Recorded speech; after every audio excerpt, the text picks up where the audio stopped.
You're watching EAC News. Thanks for joining us. The Cambodian Mine Action Centre in Set received over $6.4 million from U.S and Norwegian governments for the clearance of a cluster Munition Remnants of the landmines in Cambodia. EAC News reporter Darshana Guchen has further details. The Director General of CMAC, Heng Ratana, and the resident representative of the Norwegian People Aid, Rune Andresen, signed the cooperation agreements at CMAC's Phnom Penh headquarters on Wednesday, 9th March. According to Heng Ratana, around $6.3 million of the total amount is allocated for a cluster munitions remnant survey and clearance in Eastern Cambodia, funded by the U.S. government, and the remaining $89,000 is allocated for two short-term projects. The first is the Landmine Survey and Clearance on the Cambodia-Thailand Border project, and the second is the Landmine Free Provinces in southern part of Cambodia project funded by the Government of Norway.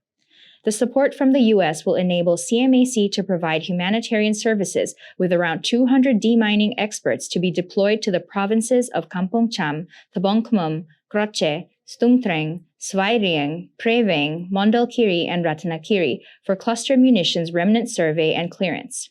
With a duration of 45 months from 1st of March to 30th November 2022, the CMAC expects to clear a targeted land area of 13,200 hectares of cluster munitions.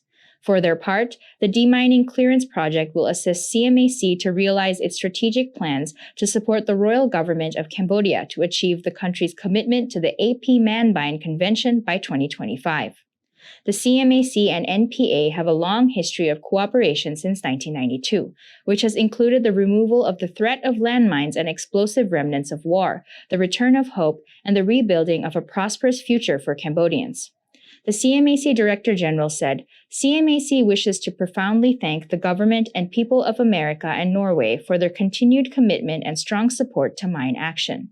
Both financial and in-kind contributions have extensively enabled CMAC to have a stronger and more effective operations to fight against the hidden killers and to respond to the needs of millions of people affected by landmines and explosive remnants of war, as well as to support socio-economic development of Cambodia. Darshana Guchen, EAC News.